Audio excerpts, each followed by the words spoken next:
Di tahun 2019 keuangan Rumah Sakit Brebes mengalami minus 18,9 miliar rupiah.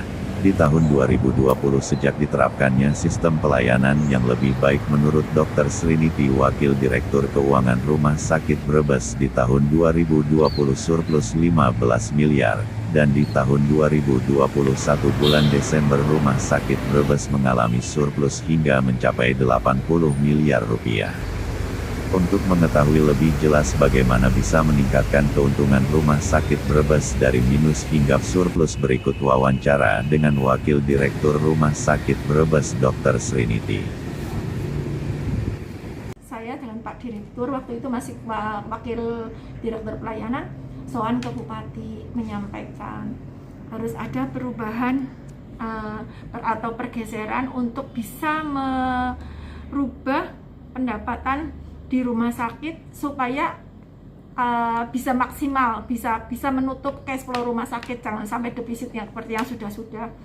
Terus untuk gaji pun kami matur sama Bupati, dan Bupati coba kalau kayak gitu nanti disarankan ke Pak Sekda dulu. Akhirnya saya sama Pak Direktur ke Pak Sekda, karena saya khawatir tidak bisa menggaji BLUD, karena BLUD kan 400 lebih ya. 400 lebih. Iya, kalau mamanya rumah sakitnya pendapatannya aja seperti itu kan rasanya kan kayak masih di awang-awang. Karena posisi seperti itu kami matur, dan solusinya ya udah nanti kalau kayak gitu nanti difikirkan, nanti yang penting jalani dulu, nanti kita pikir bareng-bareng.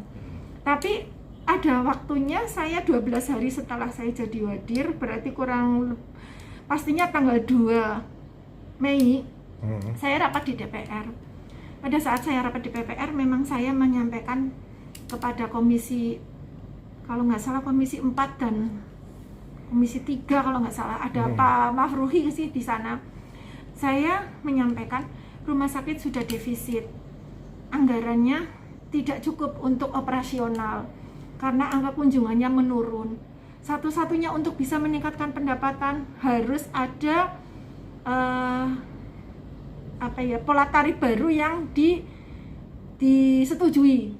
Nah, kalau seandainya pola tarif baru yang notabene sudah dibandingkan kita dengan melakukan studi banding ke rumah sakit Haryadinah maupun rumah sakit Susilo, kemudian tidak disetujui dengan harga tarifnya waktu itu rawat jalan spesialis saja masih 20.000, kita bisa menutup kekurangan lewat mana.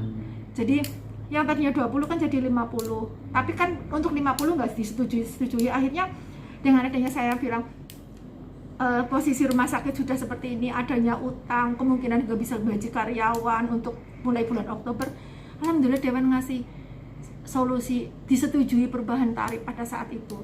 Dan pada saat itu berbarengan dengan kita kan pandemi Covid awal ya, pastinya kunjungan rawat jalan yang tadinya rawat jalan maupun rawat inap yang tadinya target pendapatan 6 miliar aja kita tidak nutup, paling 1 bulan sampainya cuma nggak ada 3 miliar. Jadi kan saya tambah keder. Sekarang aja Pak, contohnya pendapatan dalam 1 bulan Januari, Februari, Maret dengan adanya Covid ini nggak ada 3 miliar.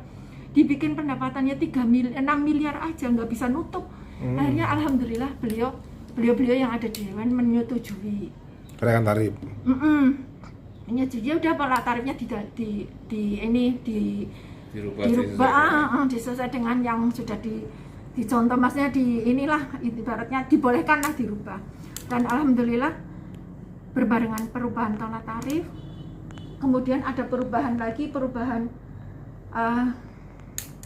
pelayanan karena memang kita terus terkena Covid ya, walaupun sedikit tapi nilainya kan beda. Kalau Covid kan klaimnya beda. Desember tanggal 30 tutup buku, alhamdulillah hutang budak ada silva 15 miliar. Gitu. Berarti mulai kapan ada utang budak, terus silpa kapan? Ya tanggal 30 Desember 2020. Oh, 30 Desember 2020 sudah utangnya surplus malah ya? Iya, malah silvanya 15. Kalau sampai sekarang bulan Maret 2022? Kalau yang sampai sekarang kayaknya belum kelihatan belum kelihatan ya. Tapi untuk tahun 2021 pun target awal 115, setelah perubahan 160, tapi sampai dengan Desember tahun 2021 sudah 212. Dan setelah dihitung semuanya pendapatan sampai dengan Desember 30 Desember 2020 242. 242. Artinya ada surplus 80 miliar lebih. 80 miliar lebih. Iya. Tapi itu kan kerjanya teamwork ya, Mas. Teamwork, Bukan ya. kerjanya saya. Kerjanya seluruh karyawan rumah sakit dari jajaran direksi, manajemen ya, karyawan sampai cleaning service. Pastinya itu.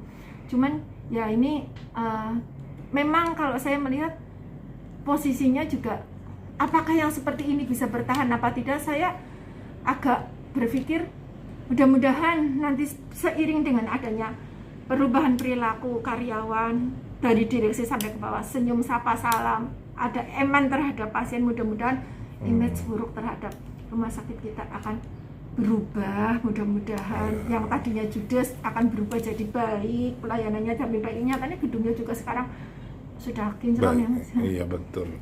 Dan harapannya setelah nanti ini, walaupun COVID sudah habis, nanti saya mengharapkannya tetap pendapatannya ya seperti sekarang, jangan setelah tidak ada COVID terus Iya. jomplang lagi.